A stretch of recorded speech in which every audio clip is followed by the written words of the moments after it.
संस्कृत में जिसे अग्निजार, व्रीजार और हिंदी में अंबर कहते हैं, उसे लैटिन में अंबर ग्रीस के नाम से जाना जाता है। अंबर एक प्रसिद्ध, मूल्यवान और सुगंधपूर्ण वस्तु है। इसकी प्राप्ति के संबंध में यूनानी के भिन्न भिन्न लेखकों में बड़ा मतभेद है। कोई इसको समुद्र तल के स्रोत का जोश, कोई इसे किसी समुद्री जानवर का हंगार, कोई मधुमक्खियों के द्वारा निर्मित मोम का सुगंधित भाई इत्यादि बतलाती है। मगर आधुनिक गणेशनाओं से यह मालूम होता है कि यह औषधि समुद्र में रहने वाले स्पर्म व्हेल नामक विशालकाय मछली के पेट में से निकलता है। स्पर्म व्हेल का शिकार अधिकतर उसके सिर का तेल और अंबर प्राप्त करने के लिए ही किया जाता है। आयुर्वेद के अंदर भी इस औषधि के संबंध में बड़ा संदेह है। कोई इसको एक प्रकार का समुद्री पौधा या अवधि क्षार बतलाती है। कई कोषों में इसको एक वनस्पतिक द्रव्य मानकर ही इसका विवेचन किया गया है, मगर रस रतन समुच्चयकार के मतानुसार यह एक प्राणिज द्रव्य सिद्ध होता है।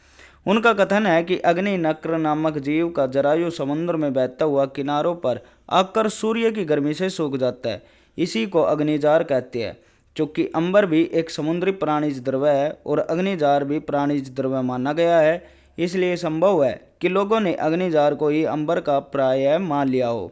जो कुछ भी हो, अब यह बात एक प्रकार से निश्चित हो चुकी है कि अंबर स्पर्म व्हेल मछली के द्वारा प्राप्त होने वाला एक प्राणिज द्रव्य है। यह लाल सागर, ब्राजील और अफ्रीका के समुद्र तटों पर तैरता हुआ पाया जाता है। यह एक मछली के उदर से 750 पौंड तक अंबर पाए जाने के दृष्टांत मौजूद है। अंबर मोम की शक्ल का एक पदार्थ है जो पीला, गुलाबी, धूसर और कुछ काले वर्ण का होता है। इनमें शुद्ध पीली छाई वाला अंबर उत्कृष्ट होता है। श्याम वर्ण का अंबर उससे हल्का होता है। उत्तम पीले अंबर का छोटे छोटे छिट्टे लगे हुए होते हैं। इसमें एक प्रकार की मधुर सुगंध आती है और यह स्निग्ध, कुछ चरपरा और लगभग स्वाद रहित होता है।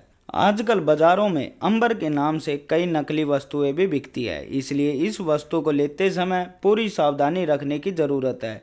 इसकी परीक्षाएं निम्नलिखित है। इसको एक शीशे में डालकर कोयले की आंच पर रखने से यदि यह सब पिघल जाए और शीशे में तेल की भांति बहने लगे तो उसको शुद्ध समझना चाहिए। अंबर को लेकर आग पर डालने से अगर सुगंधित धुआं निकलने लगे तो उसको उत्तम समझना चाहिए। अंबर को चबाने से यदि मुंह खुशबूदार हो जाए और चबाते समय दांतों पर वह मोम सरीखा लगे तो उसको ठीक समझना चाहिए। यह औषधि बहुत शीघ्र जलने वाली तथा आंच दिखाते रहने से बिल्कुल भाप बनकर उड़ जाने वाली होती है। यह ईथर, वसा, उड़नशील तेल और गर्म अल्कोहल में घुलनशील होती है, मगर ठंडे जल में अघुलनशील रहती है। इस पर अम्लों का कुछ भी प्रभाव नहीं होता। सूखने पर अंबर का विशेष गुरुत्व 0.780 से 0.926 तक होता है। 145 फ़ारेनहीट की गर्मी पर यह पिघल जाता है और 212 फ़ारेनहीट की गर्मी पर भाप बनकर उड़ जाता है।